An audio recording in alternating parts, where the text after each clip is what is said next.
Ils l'ont humilié devant tous, mais ils n'avaient aucune idée de qui il était vraiment.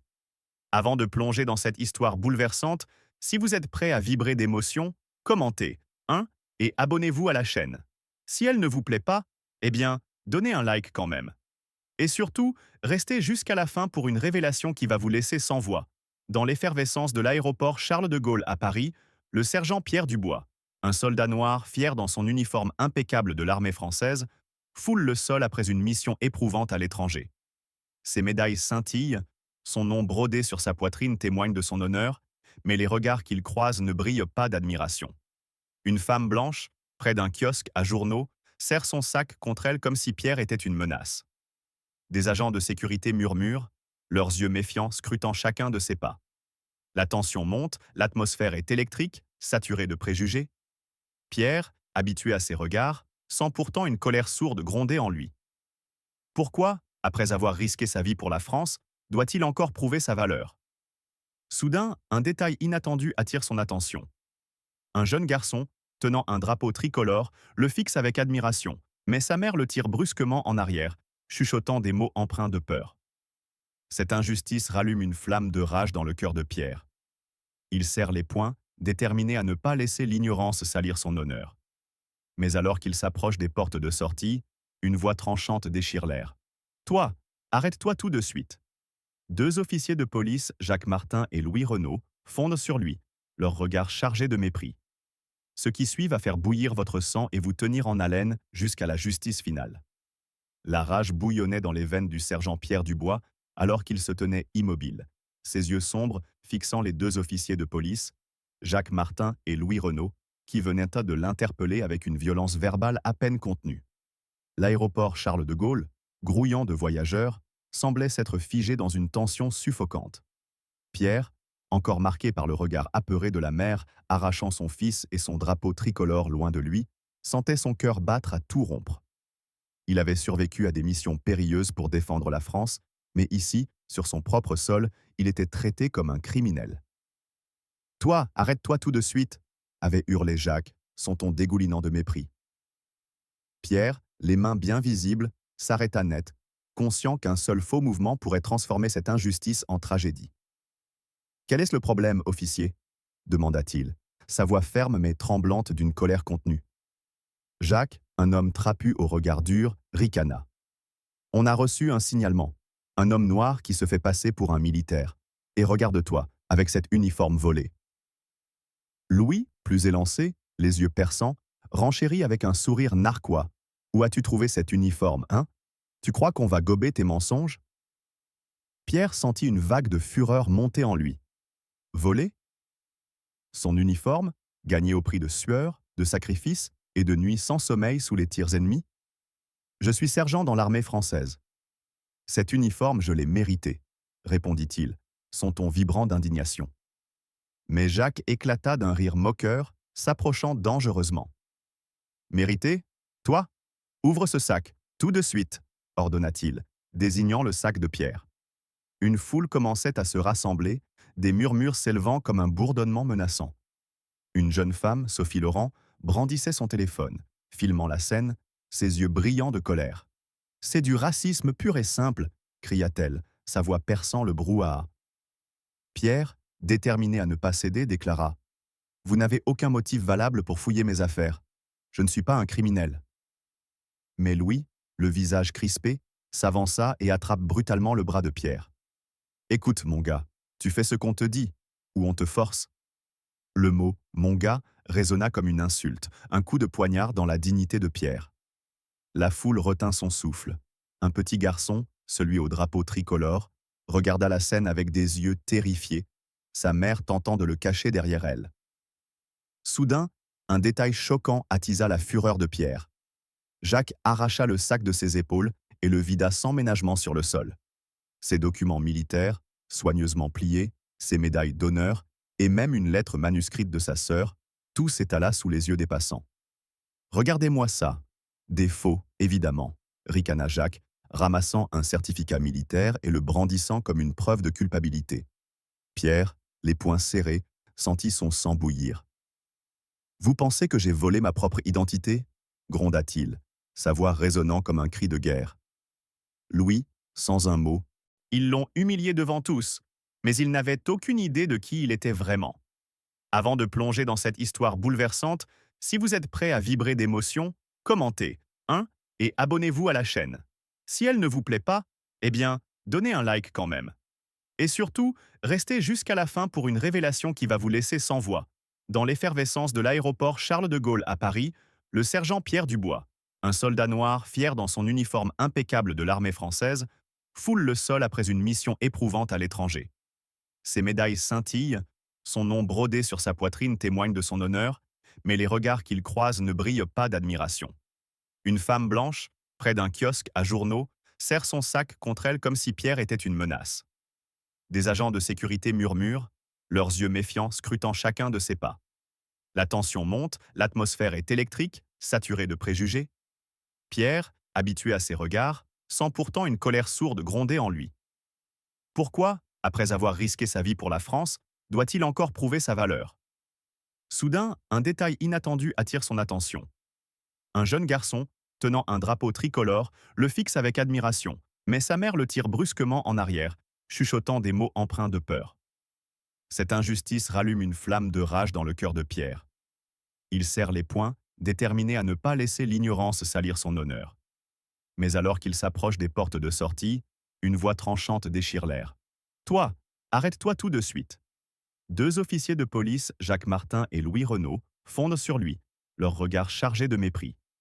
Ce qui suit va faire bouillir votre sang et vous tenir en haleine jusqu'à la justice finale. La rage bouillonnait dans les veines du sergent Pierre Dubois alors qu'il se tenait immobile, ses yeux sombres fixant les deux officiers de police, Jacques Martin et Louis Renaud, qui venaient de l'interpeller avec une violence verbale à peine contenue. L'aéroport Charles de Gaulle, grouillant de voyageurs, semblait s'être figé dans une tension suffocante. Pierre, encore marqué par le regard apeuré de la mère arrachant son fils et son drapeau tricolore loin de lui, sentait son cœur battre à tout rompre. Il avait survécu à des missions périlleuses pour défendre la France, mais ici, sur son propre sol, il était traité comme un criminel. « Toi, arrête-toi tout de suite !» avait hurlé Jacques, son ton dégoulinant de mépris. Pierre, les mains bien visibles, s'arrêta net, conscient qu'un seul faux mouvement pourrait transformer cette injustice en tragédie. « Quel est le problème, officier ?» demanda-t-il, sa voix ferme mais tremblante d'une colère contenue. Jacques, un homme trapu au regard dur, ricana. « On a reçu un signalement. Un homme noir qui se fait passer pour un militaire. Et regarde-toi, avec cet uniforme volé. » Louis, plus élancé, les yeux perçants, renchérit avec un sourire narquois. « Où as-tu trouvé cet uniforme, hein? Tu crois qu'on va gober tes mensonges ?» Pierre sentit une vague de fureur monter en lui. Volé? Son uniforme, gagné au prix de sueur, de sacrifices et de nuits sans sommeil sous les tirs ennemis? Je suis sergent dans l'armée française. Cet uniforme, je l'ai mérité, répondit-il, son ton vibrant d'indignation. Mais Jacques éclata d'un rire moqueur, s'approchant dangereusement. Mérité? Toi? Ouvre ce sac, tout de suite, ordonna-t-il, désignant le sac de Pierre. Une foule commençait à se rassembler, des murmures s'élevant comme un bourdonnement menaçant. Une jeune femme, Sophie Laurent, brandissait son téléphone, filmant la scène, ses yeux brillants de colère. « C'est du racisme pur et simple !» cria-t-elle, sa voix perçant le brouhaha. Pierre, déterminé à ne pas céder, déclara « Vous n'avez aucun motif valable pour fouiller mes affaires. Je ne suis pas un criminel. » Mais Louis, le visage crispé, s'avança et attrape brutalement le bras de Pierre. « Écoute, mon gars, tu fais ce qu'on te dit, ou on te force. » Le mot « mon gars » résonna comme une insulte, un coup de poignard dans la dignité de Pierre. La foule retint son souffle. Un petit garçon, celui au drapeau tricolore, regarda la scène avec des yeux terrifiés, sa mère tentant de le cacher derrière elle. Soudain, un détail choquant attisa la fureur de Pierre. Jacques arracha le sac de ses épaules et le vida sans ménagement sur le sol. Ses documents militaires, soigneusement pliés, ses médailles d'honneur et même une lettre manuscrite de sa sœur, tout s'étala sous les yeux des passants. « Regardez-moi ça !» Des faux, évidemment, ricana Jacques, ramassant un certificat militaire et le brandissant comme une preuve de culpabilité. Pierre, les poings serrés, sentit son sang bouillir. Vous pensez que j'ai volé ma propre identité? Gronda-t-il, sa voix résonnant comme un cri de guerre. Louis, sans un mot, appuyant plus fort sur son bras, siffla. On va t'apprendre à respecter l'autorité. La foule explosa de nouveau. Des cris de Lâchez-le fusant de toutes parts.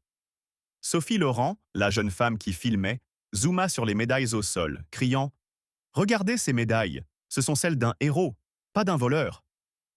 Un détail inattendu fit alors basculer la scène. Un officier de l'armée française, le lieutenant Marc Vallée, en civil mais reconnaissable à son insigne de béret rouge, traversait le terminal par hasard. Témoin de l'agitation, il s'arrêta net, son regard s'assombrissant en reconnaissant l'uniforme de Pierre. « Qu'est-ce qui se passe ici » demanda-t-il d'une voix grave, s'approchant à grands pas. L'intervention de Marc ajouta une tension nouvelle.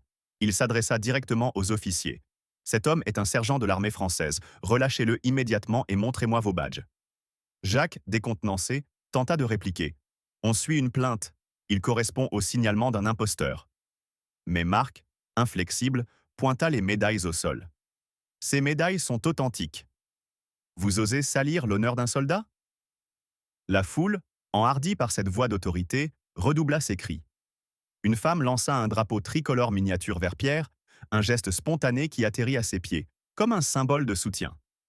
Pierre, les yeux brillants de colère et de fierté, ramassa le drapeau, le tenant fermement. « Vous ne me briserez pas », murmura-t-il, défiant les officiers. Jacques, sentant la situation lui échapper, appuya sur sa radio. Porte 7. Besoin de renfort, suspect résistant. Mais les renforts ne vinrent pas immédiatement, et la foule, de plus en plus compacte, formait un mur de solidarité autour de Pierre. Chaque cri, chaque regard indigné était une arme contre l'injustice. La scène, explosive, semblait sur le point de basculer dans un chaos total, mais une silhouette imposante approchait, prête à changer le cours des événements. Alors que la foule en furie scandait son indignation autour du sergent Pierre Dubois, maintenu contre le mur par les officiers Jacques Martin et Louis Renaud, un silence soudain figea le terminal de l'aéroport Charles de Gaulle. Les cris de honte et les téléphones braqués sur la scène semblaient en suspendus dans l'air, comme si le temps lui-même retenait son souffle. Le lieutenant Marc Vallée, officier en civil dont l'intervention avait fait vaciller l'arrogance des deux policiers, se tenait droit, son regard perçant fixé sur eux. Mais ce n'était que le prélude à un coup de théâtre qui allait ébranler l'injustice. Pierre, le bras toujours tordu, serrait le drapeau tricolore miniature lancé par une inconnue, sa rage mêlée de fierté brûlant dans ses yeux. Les médailles au sol, piétinées, et la lettre de sa sœur, froissée, hurlèrent l'affront fait à son honneur. Alors que Jacques levait les menottes, prêt à enchaîner Pierre, une voix puissante comme un grondement de tonnerre déchira l'atmosphère. « Relâchez cet homme immédiatement !» Tous les regards convergèrent vers une silhouette imposante qui fendait la foule. Le commandant Émile Dubois, aucun lien de parenté avec Pierre, un officier supérieur de l'armée française, en uniforme complet, s'avança avec une autorité écrasante. Ses galons brillaient sous les néons, et son visage, marqué par des années de service, exprimait une colère froide mais incandescente. « Comment osez-vous souiller l'honneur d'un soldat français » tonna-t-il, sa voix résonnant dans le terminal comme un verdict. Jacques et Louis, déstabilisés, relâchèrent légèrement leur prise, leurs mains tremblant sous le poids de ce regard implacable. Pierre, libérant son bras avec un grognement de douleur, redressa les épaules, son uniforme froissé mais sa dignité intacte. « Commandant, je suis le sergent Pierre Dubois, 3e régiment d'infanterie. Ces hommes m'accusent d'avoir volé mon propre uniforme. » lança-t-il, sa voix vibrante d'une fureur contenue, chaque mot un défi à l'injustice. Émile, les yeux plissés, s'approcha des officiers, son ombre semblant les engloutir. « Vous avez entendu cet homme, vérifiez son identité. Maintenant !» ordonna-t-il. Jacques, le visage blême, bafouilla. « Mon commandant, nous suivions un signalement. Un homme noir en uniforme volé. » Mais Émile l'interrompit d'un geste sec. « Un signalement? Basé sur quoi? Sa couleur de peau ?» Sa voix, tranchante comme une lame, fit reculer Louis. La foule, galvanisée par cette intervention, murmura son approbation, certains criant « Justice pour le sergent ». Une nouvelle tension monta lorsqu'un détail inattendu surgit. Une journaliste, Camille Lefebvre, présente dans la foule pour couvrir un vol international, s'avança avec son micro. Je suis en direct sur France Info, annonça-t-elle, sa caméra zoomant sur les officiers. Le pays entier regarde cette honte. Cette intrusion médiatique, imprévue, fit blêmir Jacques, qui tenta de se justifier. Nous faisions notre travail. Mais Camille, implacable, rétorqua. Votre travail? Humilier un héros national? Pierre, sentant la situation basculer, fixa les officiers avec un regard de défi. Vous pensez que je suis un imposteur? Appelez mon unité. Le colonel Leclerc confirmera tout en 1 minute, lança-t-il, sa voix tremblant d'une rage à peine maîtrisée. Émile, hochant la tête, ordonna à Louis de lâcher Pierre complètement. Vous deux, donnez-moi vos noms et vos matricules. Vous répondrez de vos actes. Louis, les lèvres pincées, tenta de protester. Mais, mon commandant! Émile le coupa net. Silence! Vous avez déshonoré l'uniforme que vous portez et celui de cet homme. La foule éclata en applaudissements. Un rugissement de soutien qui fit trembler les murs. Une vieille femme, Madame Gisèle, brandit son foulard tricolore, criant « Pour la France, pour la justice !» À cet instant, un officier de sécurité de l'aéroport, alerté par la radio de Jacques, arriva. Mais en voyant Émile, il s'arrêta net, hésitant à intervenir. L'humiliation subie par Pierre, les médailles profanées, et l'arrogance des officiers avaient transformé ce moment en un symbole de révolte contre l'injustice. Pierre, tenant toujours le drapeau miniature, murmura à Émile. « Merci, mon commandant. Mais ce n'est pas seulement pour moi, c'est pour tous ceux qui subissent cela. » Émile posa une main ferme sur son épaule, son regard dur mais empreint de respect. « Sergent, vous avez tenu bon. Maintenant, laissons la justice faire son œuvre. » Les officiers, acculés, reculèrent sous les regards accusateurs de la foule et l'œil implacable de la caméra. La scène, chargée d'une tension explosive, laissait présager un dénouement où la vérité allait enfin triompher. Le terminal de l'aéroport Charles de Gaulle, encore vibrant des applaudissements de la foule et du cri d'autorité du commandant Émile Dubois, semblait retenir son souffle, alors que Pierre Dubois, enfin libéré de l'étreinte brutale des officiers Jacques Martin et Louis Renault, redressait fièrement son uniforme froissé. Le drapeau tricolore miniature, serré dans sa main, était un symbole de sa résistance face à l'humiliation. Les caméras de la journaliste Camille Lefebvre, diffusant en direct sur France Info, capturaient chaque instant, transformant cette injustice en un scandale national. Pourtant, la colère de Pierre, alimentée par le mépris des officiers et la profanation de ses médailles, ne s'était pas apaisée. Alors que la foule continuait de scander « Justice !», un nouveau chapitre s'ouvrait dans un bureau de sécurité austère, où la vérité allait être mise à nu sous une lumière implacable. Dans la petite salle aux murs gris, l'atmosphère était suffocante. Jacques et Louis, les visages crispés et les uniformes en désordre, étaient assis sur des chaises métalliques, leurs regards fuyant sous le poids de leurs fautes. Face à eux, le commandant Émile Dubois se tenait droit, ses galons scintillant comme un reproche muet. Pierre, adossé au mur, les bras croisés, fixait les officiers avec une rage contenue, ses yeux brûlant d'une détermination froide. À ses côtés, le chef de la sécurité de l'aéroport, Philippe Garnier, un homme robuste au regard sévère, entra, tenant un dossier épais. « Expliquez-vous » ordonna-t-il d'une voix glaciale, jetant le dossier sur la table avec un bruit sec. Jacques tenta de se défendre. « Monsieur, nous suivions une plainte anonyme. Un homme noir en uniforme volé. » Mais Émile l'interrompit, sa voix tonnant comme un coup de fouet. « Une plainte anonyme? Vous avez humilié un sergent décoré sans vérifier son identité. » Un détail choquant surgit alors, ajoutant une couche d'indignation à la scène. Philippe révéla qu'il venait de visionner les enregistrements des caméras de surveillance. Les images montrent clairement que le sergent Dubois n'a jamais résisté. Vous avez menti dans votre rapport prétendant qu'il était agressif, lança-t-il, son ton vibrant de mépris. Pierre, serrant les dents, sentit une vague de fureur l'envahir. Vous avez sali mon nom, mes médailles, ma lettre de famille, et maintenant vous mentez pour couvrir vos actes, gronda-t-il, sa voix résonnant dans la pièce comme un défi. Louis, le visage blême, bredouilla. Nous pensions... C'était une erreur. Mais Émile, implacable, s'avança, pointant un doigt accusateur. Une erreur? Vous avez vu un homme noir en uniforme et vous avez assumé qu'il était un criminel. C'est du racisme pur et simple. L'atmosphère s'alourdit davantage lorsqu'un nouvel élément inattendu fit surface. Une assistante de Philippe, Marianne, entra précipitamment, tenant une tablette. Monsieur, le colonel Leclerc, commandant de l'unité du sergent Dubois, est en visioconférence. Il exige des explications. Sur l'écran, le colonel, un homme au visage buriné, apparut, son regard perçant transperçant les officiers à travers la distance. Sergent Dubois est l'un de mes meilleurs hommes. Comment osez-vous le traiter comme un voleur rugit-il. Jacques s'effondra dans sa chaise, ses mains tremblantes, tandis que Louis, le visage rouge de honte, baissa les yeux. Pierre, galvanisé par ce soutien, s'avança, sa voix vibrante d'une colère juste. J'ai servi ce pays avec honneur. J'ai risqué ma vie pour protéger des gens comme vous, et vous me traitez comme un paria à cause de ma peau? Philippe, les mâchoires serrées, se tourna vers les officiers.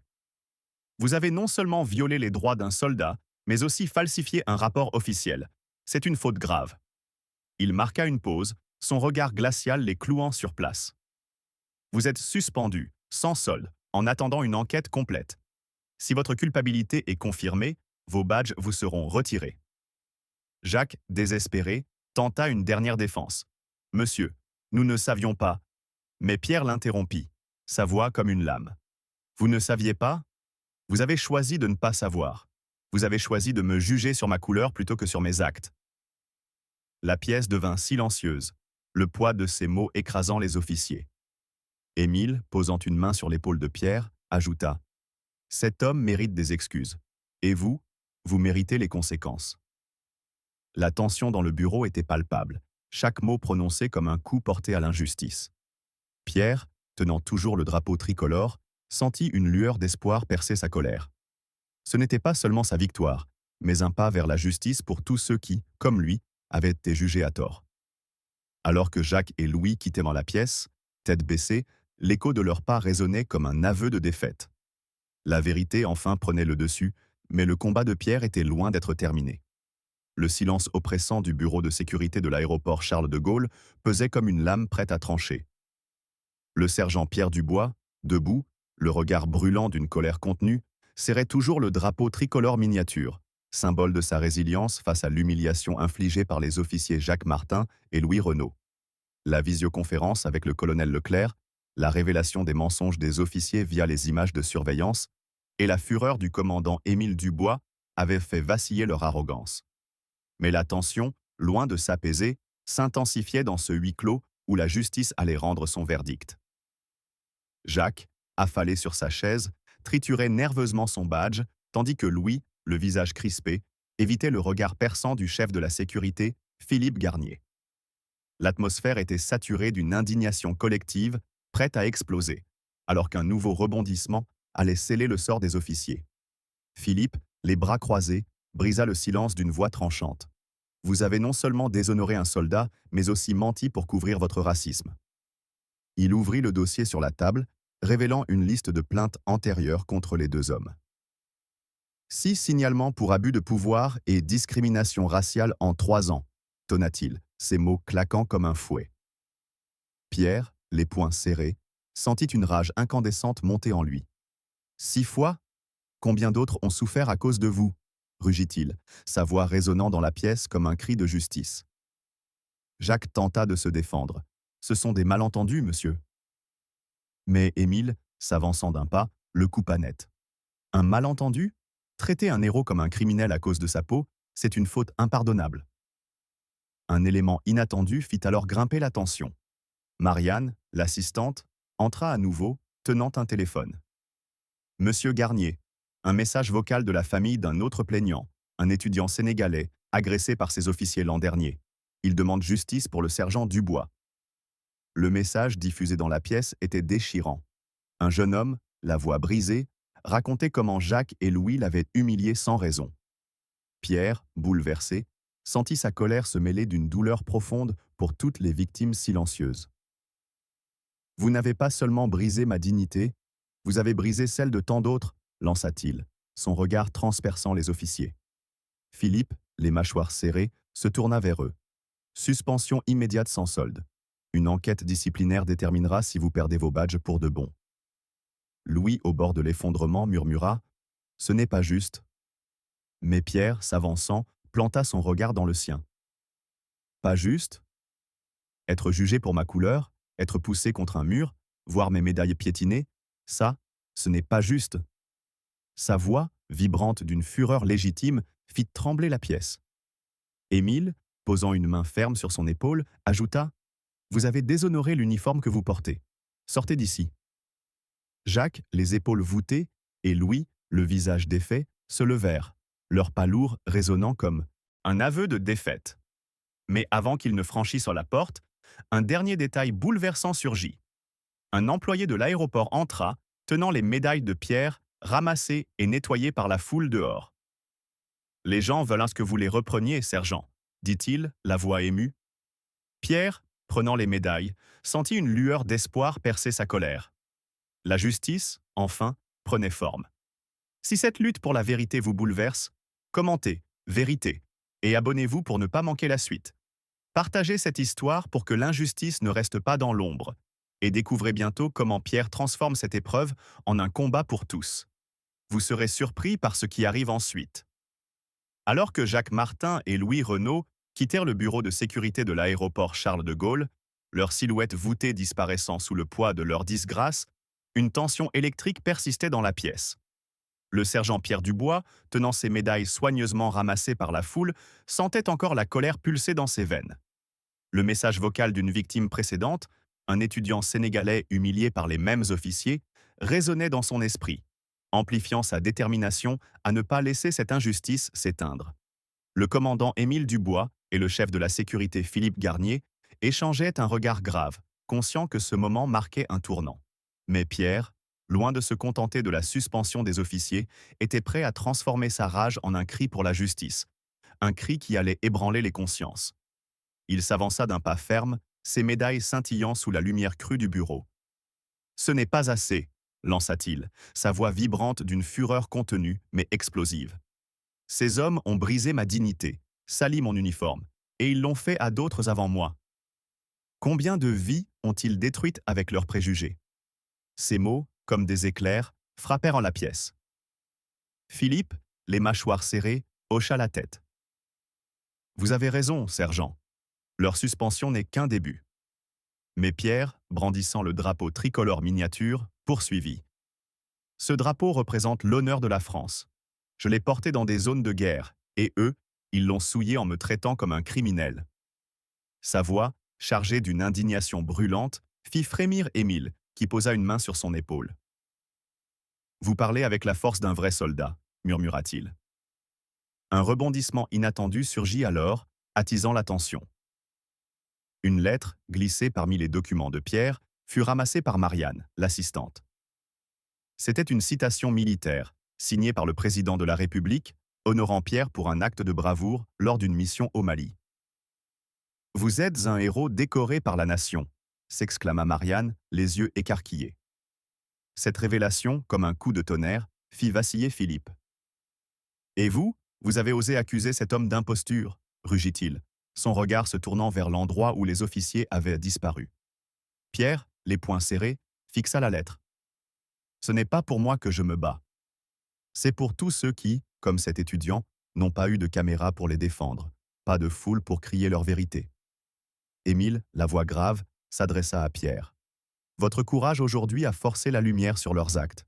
Ils ne s'en tireront pas. » Philippe ajouta, « Une enquête publique sera ouverte. Leurs antécédents de discrimination seront exposés. » Pierre, tenant ses médailles et le drapeau, sentit une lueur de justice percer sa colère. « Je veux que cela cesse. »« Pour tous les autres, » déclara-t-il, sa voix un mélange de défi et d'espoir. La pièce, encore vibrante de sa passion, semblait porter le poids de son combat. Alors que Pierre s'apprêtait à quitter le bureau, il savait que cette bataille, bien que gagnée, n'était qu'un pas dans une lutte bien plus grande. Alors que la porte du bureau de sécurité de l'aéroport Charles de Gaulle se refermait sur le sergent Pierre Dubois, laissant derrière lui la confrontation brûlante avec les officiers déchus, un poids amer pesait encore sur son cœur. Ses médailles, serrées dans sa main, et la citation présidentielle révélée par Marianne brillaient comme des symboles de sa victoire. Mais la colère grondait toujours en lui. Le commandant Émile Dubois et le chef de la sécurité Philippe Garnier l'avaient assuré que justice serait rendue. Mais pour Pierre, cette bataille n'était qu'un écho des innombrables injustices subies par d'autres. En quittant la pièce, il traversa le terminal, où la foule, encore vibrante d'indignation, l'accueillit avec des applaudissements. Pourtant, dans ce triomphe fragile, une nouvelle flamme de défi s'alluma, portée par un geste inattendu qui allait graver ce moment dans les mémoires. Dehors, sous les néons du hall, une jeune fille, Léa, l'adolescente au poème héroïque rencontré plus tôt, s'avança timidement, tenant un dessin qu'elle avait griffonné pendant l'altercation. C'était une esquisse de Pierre en uniforme, brandissant le drapeau tricolore, avec les mots « Héros de la France » inscrits en bas. « C'est pour vous », murmura-t-elle, les yeux brillants. Ce geste, d'une simplicité désarmante, frappa Pierre comme un éclair. Sa rage, alimentée par l'humiliation des officiers Jacques Martin et Louis Renaud, se mêla d'une douleur profonde. « Vous n'imaginez pas ce que cela signifie, » dit-il, sa voix tremblante d'une fureur contenue. « Mais ce combat n'est pas fini. Pas tant que des gens comme moi seront jugés pour leur peau. » La foule, émue, scanda son nom, et une vieille dame, Madame Gisèle, lui tendit son foulard tricolore, criant « Pour tous les héros oubliés !» Pierre, serrant le dessin et le foulard, sentit une vague de colère se transformer en résolution. « J'ai porté cet uniforme pour protéger ce pays », lança-t-il à la foule, sa voix résonnant comme un défi. « Mais aujourd'hui, je me bats pour que plus personne ne soit humilié comme je l'ai été. » Un journaliste, Camille Lefebvre, toujours en direct, capta ces paroles, son micro amplifiant ce cri de justice à travers la France. Un détail poignant surgit alors. Un groupe d'enfants, brandissant des drapeaux tricolores, s'approcha, inspiré par Léa. L'un d'eux, un garçon d'origine maghrébine, murmura « Moi aussi, je veux être un soldat comme vous. » Ces mots, pleins d'espoir, brisèrent en presque Pierre, qui posa une main sur l'épaule de l'enfant. « Tu le seras, et personne ne te jugera pour qui tu es, » jura-t-il, sa voix vibrante d'une détermination farouche. Alors qu'il ramassait son sac, les médailles et le drapeau miniature toujours en main, Pierre croisa le regard d'Émile, qui hocha la tête avec respect. « Vous avez fait plus que défendre votre honneur aujourd'hui, sergent. Vous avez donné une voix à ceux qui n'en ont pas, » dit-il. Pierre, la poitrine encore lourde, acquiesça. Ce n'était pas la fin du racisme, ni des préjugés, mais ce jour-là, la vérité avait triomphé.